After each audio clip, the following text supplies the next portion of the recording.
रमेशने जेव्हा पहिल्यांदा सांगितलं ना की असा असा चित्रपट करतो आहे, तर मला असं वाटलं की यार हे हॉरर आणि या पद्धतीचं नको यार काहीतरी करायला. म्हणून मी त्याला पहिल्यांदा म्हटलं तर नको यार, आपण नको करायला. तो मला म्हटलं गोष्ट ऐका आणि मग नाही म्हणा, गोष्ट ऐका आणि मग नाही म्हणा, जर नाही आवडलं तर नका करू. मी गोष्ट ऐकली आणि म्हटलं चल कधीपासून शूट आहे सांग, आपण करूया. मग कोण कोण काम करत आहे, मग त्यांनी सांगितलं की अरे पूजा सावंत आहेत, त्याच्यानंतर रोहित आहेत, भारत गणेश पुरे आहे, ओंकार आहे, कमलाकर आहे, अंशुमन आहे. आणि ह्या सगळ्यांबरोबर यांना खूप खूप दिवस मी यांना टेलिव्हिजनवरती बघत होतो. अंशुमन असेल काय किंवा कमलाकर असेल काय, आणि या लोकांबरोबर काम करायचं होतं, कारण तशी ऍक्टर म्हणून त्यांची दहशत आहे. मग ते ज्या पद्धतीनं काम करतात ना, ते काय आपण एंटरटेनर आहेत ते. आणि तिथं गेल्यानंतर आहेत ना ते मॅजिक करतात काहीतरी तुमच्यावरती, आणि मला आहे ना ते मॅजिक भुरळ पाडणार होतं की ह्यांच्याबरोबर काम करायला पाहिजे. ते काय करतात ना तिथे हे बघायचं होतं मला. आणि माझ्यासाठी ती ट्रीट होती की त्यांच्याकडनं वेगवेगळ्या गोष्टी शिकणं ही माझ्यासाठी ट्रीट होती की ही काय पद्धतीनं काम करतेय. की त्या तिथे म्हणजे आम्ही शनी शिंगणापूर आणि नगरच्या जवळचं काय हाँगकाँग ना, काय गाव कांगोणी हिंगोली, बरोबर आहे ना हाँगकाँग. त्या होताना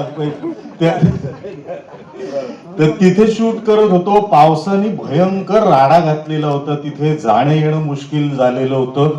आणि अत्यंत प्रतिकूल परिस्थितीमध्ये सगळेजण शूट करत होते तिथे.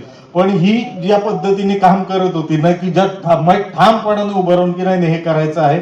बरं आमचं लवकर पॅकअप व्हायचं, ही पहाटे यायची 2, 2:30, 3 वाजता. कधी आली? 3 वाजता आली.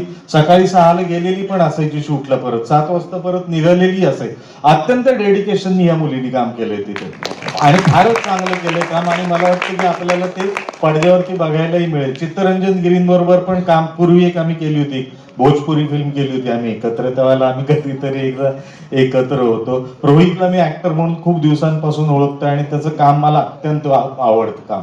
त्यामुळे या सगळ्यांबरोबर काम करणं ही माझ्यासाठी ट्रीट होती. आणि खूप सारे नवीन ऍक्टर्स पण होते याच्यामध्ये. आणि नवीन ऍक्टर बरोबर असं म्हणतात ना की अनुभवी ऍक्टर बरोबर काम करताना नवीन ऍक्टरला प्रेशर येतं. तर मला जर विचाराल तर हे एक्झॅक्ट उलट आहे. कारण तो अनप्रेडिक्टेबल असतो, तो काय करणार आहे हे मला माहीतच नसतं. त्यामुळं सिनियर ऍक्टर किंवा खूप दिवस काम केलेला ऍक्टर हा जास्त घाबरलेला असतो की नवीन ऍक्टर बरोबर काम करताना.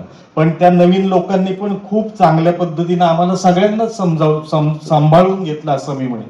आणि मजा आली काम करताना 100%. क्या बात है सर, तुम्हाला खूप खूप शुभेच्छा. सिनेमा प्रदर्शित होईल आणि नक्कीच यशस्वी होईल. यानंतर मी रोहितजी यांच्याकडे वळते. सरांनी सांगितलं तसं हा एक्सपिरियन्स